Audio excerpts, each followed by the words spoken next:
What's up, movie fans? Guys, so a few weeks ago, I asked in one of my most recent videos for video suggestions, and I only got one. It was from my friend Grand Admiral Thrawn. If you haven't checked out his channel, you definitely should, because he's awesome. I'll probably put a link in the description. But he suggested that I go through my top 10 favorite Pixar characters. So that's what I'm going to be doing today. Thank you for the suggestion, Grand Admiral Thrawn. But also, why did you make me do this? This is easily the hardest ranking list that I have ever had to do on my channel. I love Pixar so much. Almost all of their characters are just so engaging to me. And so having to rank my top 10 favorites was torture. Just a disclaimer, this is just main characters. If I threw side characters in here, this list would probably be much harder to make. So unfortunately, I couldn't include the toy version of Buzz Lightyear. I definitely did want to do that, but he wasn't able to make the list. But so, getting into this list, first off, we're going to have some honorable mentions. These are characters who I like a lot, but I couldn't put them on the list because I needed to do 10. Dory from the Finding Nemo, Finding Dory movies. Great character. She's a fantastic comic relief character in Nemo, but she also has this deeper side to her that makes her very interesting when you bring her into the spotlight in Dory. And so I just think that she's a really interesting character with a great emotional journey, who's also very funny. Carl Fredricksen from Up. He's this classic character trope that you see a lot in different movies and shows of this old man who's kind of just lost hope for everything in the world. And he kind of gets this new sense of purpose when he meets this younger child. And so I think that Carl's a great character, even though he's not that original. And the stuff with Ellie just always manages to get me every time when I watch Up. Joy is from Inside Out is a great character. A lot of people have said that she's unlikable. I think that's kind of the point. She's supposed to be a control freak, but throughout Inside Out, she realizes that she's actually hurting Riley by not letting her experience sadness. And so I think that Joy's growth is pretty interesting. And then Ian from Onward. I will stand by the fact that Onward is the most underrated Pixar movie. I think that that movie is fantastic. And Ian is a great character. The way that he feels like he's never had a father figure and he wants to spend just one day with his father to have that experience.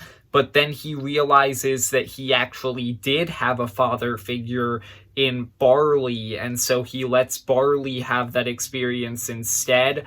That's always got to me. I just think that Ian's a great character. Very underrated movie. Those are my honorable mentions. Now we're going to get into the actual top 10. So number 10 is going to be Remy from Ratatouille. Remy's character arc is pretty interesting because he's a rat, obviously, and he wants to cook. Those are two very conflicting things. He's basically at the worst disadvantage possible to accomplish his dream. And so throughout the movie, he has to overcome all of these different things in order to achieve his dream. And I've always found that to be a really interesting struggle. His family doesn't really approve of this dream. He has to try and find a way to get past that. He can't really cook without human assistance. He has to find a way to make that work. He can't be seen cooking because if he is, he will literally straight up just get killed. And so I think that just all of the different obstacles that he has to overcome throughout this movie in order to achieve his dream has always made Remy an engaging character to me, and so he has to make the top 10. Number 9 is going to be Miguel from Coco. I actually think that Miguel is kind of a similar character to Remy in that they are both trying to achieve their dreams. But Miguel is different because I would argue that at the beginning of the movie, he goes way too far to try and achieve his dream, to the point where he's literally just willing to abandon his family and forget they exist in order to achieve his dream. He's following in the footsteps of his hero, Ernesto de la Cruz, who left everything behind in order to become rich and famous. And so the way that Miguel realizes that he's wrong throughout the movie by going on this journey with Hector and then realizing how terrible of a person his hero actually is, and then realizing that he can't just leave his family behind and nothing's more important to him than them. I just think that that's always been a great character arc, and Miguel is just a fantastic character. Number 8 is Mike Wazowski, obviously from Monsters, Inc., Monsters University, and also that one Disney Plus show that I haven't talked about at all on my channel. It was okay. Monsters at Work was fine. I just don't really have a lot to say about it. Mike, I think, is a great character throughout the Monsters franchise. In Monsters, Inc., he's basically the funniest character in the whole movie. Like, Mike is hilarious.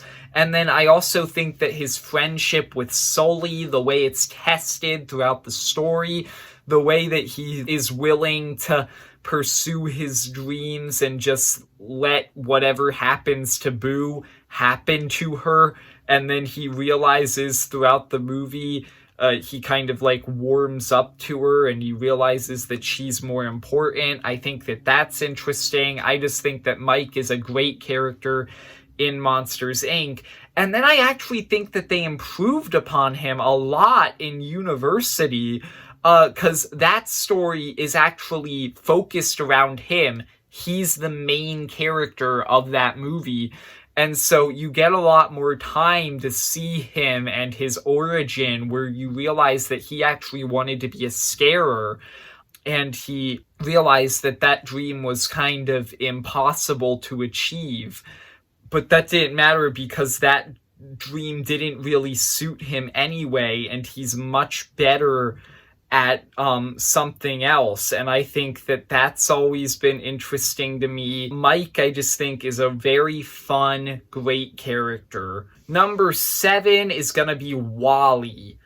Wally's probably the most impressive character on this entire list because he's a robot who barely speaks. So I think with a character like that, it's very hard to kind of show what they're thinking from scene to scene.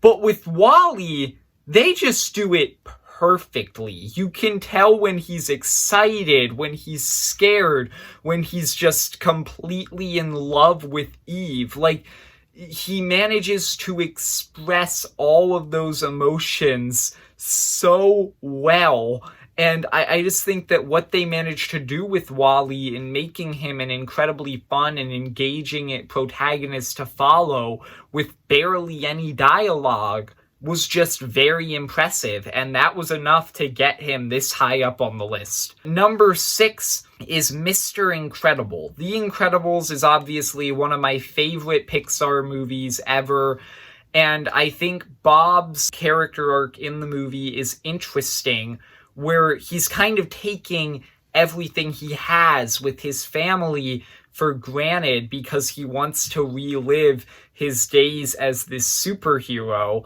And then throughout the movie, he risks everything to try and relive his days as a superhero. And he almost loses his family in the process. And that makes him realize that he needs to appreciate what he has. And he can't lose his family because they mean everything to him.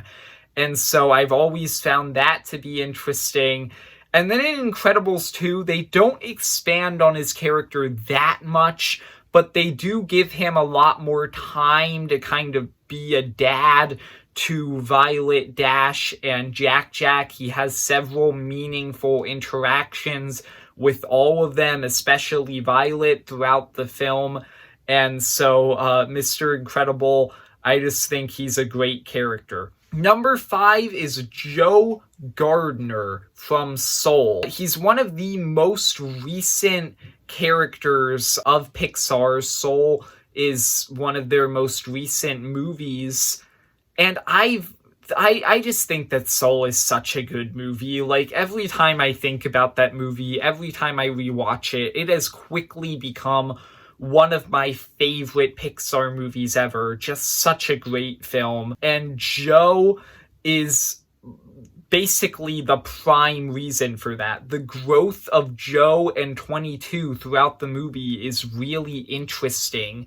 Joe is trying to pursue his dream of becoming a musician because he feels like his life has kind of been without purpose. It's kind of been meaningless, and he wants to contribute something meaningful by becoming a musician.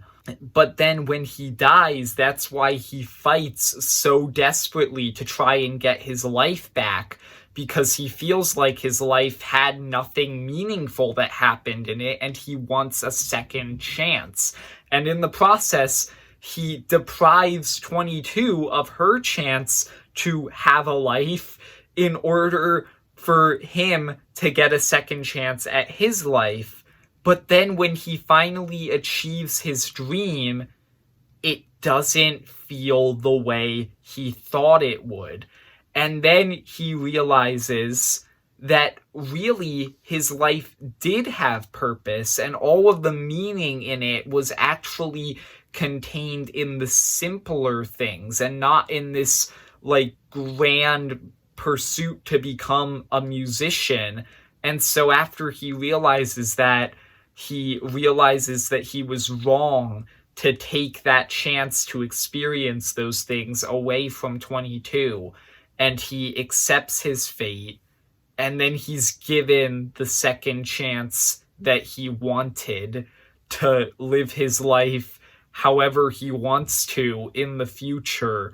And so Joe, there's just so many different layers to his story, to his arc. It's probably the longest I've spent talking about a character and their development in this video so far, because Joe just has so many different layers to his story, and I just think that he's such an interesting character.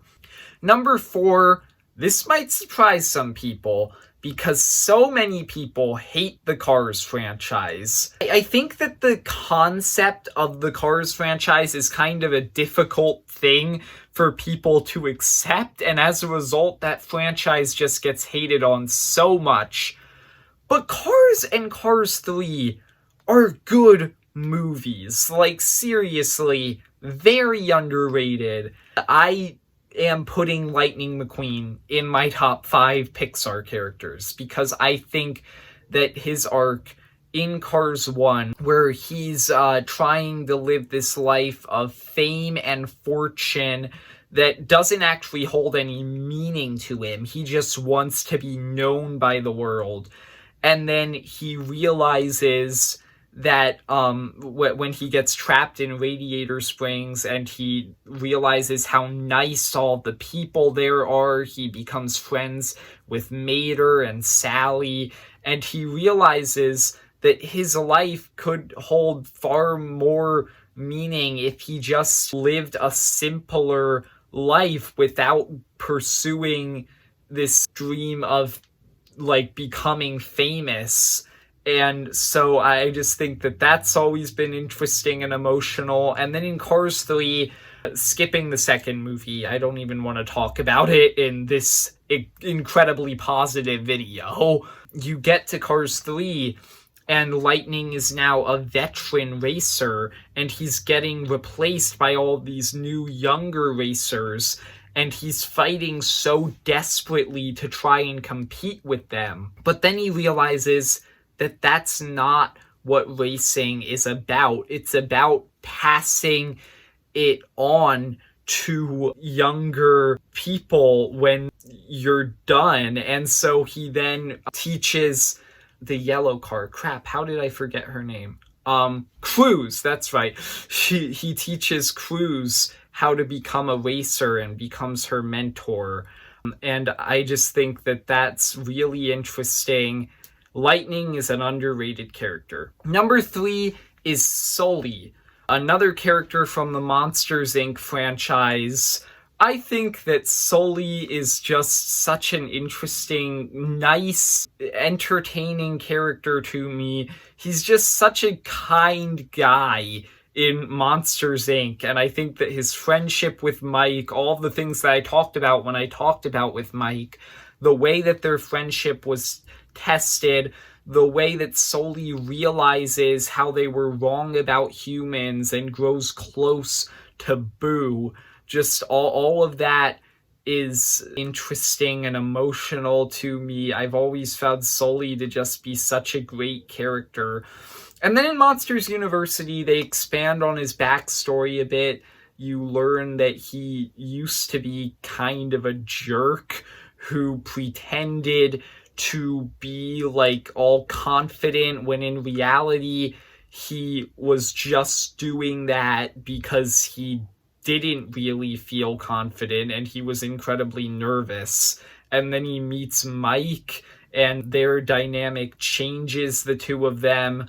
And yeah, I just think that Sully's a great character. He made it into my top 3. Number 2 is Marlin from Finding Nemo. Now, this might seem like a strange pick to put this high on the list because Marlin has a very emotional character arc, but he's also just kind of annoying, honestly. Like, he's constantly scared and he constantly complains throughout Nemo and Dory.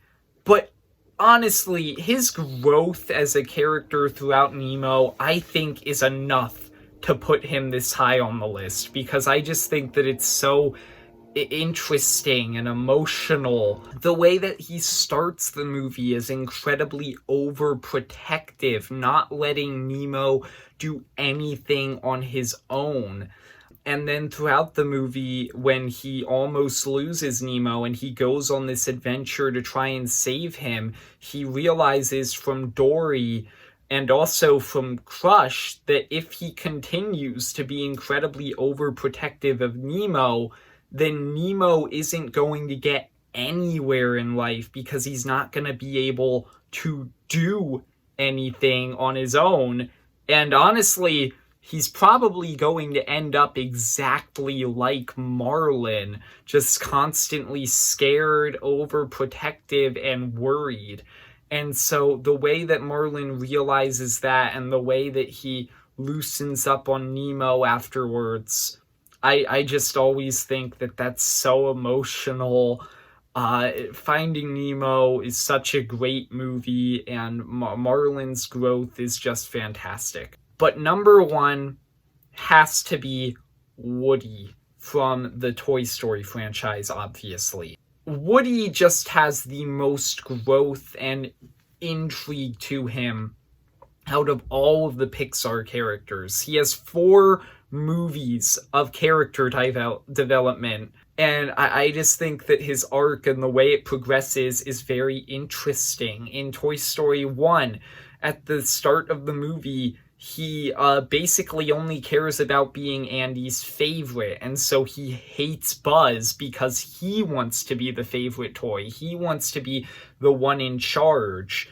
But throughout the movie, he realizes that that doesn't matter as long as he's there for Andy, because the purpose of a toy is being loyal to their kid. And then in Toy Story 2, his loyalty to Andy is tested when he realizes that one day Andy's gonna grow up and he's not gonna need him anymore. And so Woody actually considers leaving Andy, but he realizes that even though it's going to end one day, he can still stick around and help Andy grow up. And so he stays. And then in Toy Story 3, he kind of takes the lesson that he learned in Toy Story 2 a bit too seriously, because he's determined to stay with Andy basically forever, even after Andy has grown up. And so throughout Toy Story 3, he realizes that he needs to move on because the purpose of a toy is to make a kid happy, and he can't do that if he stays with Andy. And so then in Toy Story 4, I've always kind of had my problems with how Toy Story 4 handles Woody's arc, but I do think that there are some great elements with it, where even after Woody goes to a new kid to make the new kid, Bonnie, happy, he realizes that she doesn't need him either. She's like not really using him, and so instead he finds a new purpose for a toy, a unique one, to help toys find their owners. And as a result, he's basically making kids happy in a different way. And I do think that that's an interesting way to conclude Woody's arc. I don't think it's as interesting as just finishing it with Toy Story 3 would have been, but I still think that Toy Story 4 is really good and underrated, and Woody's arc is actually pretty interesting. So overall, Woody just has to be my favorite Pixar character. And there you go. I made the list of all of my favorite Pixar characters. It took a while. I just had so much to say about these guys because I love Pixar.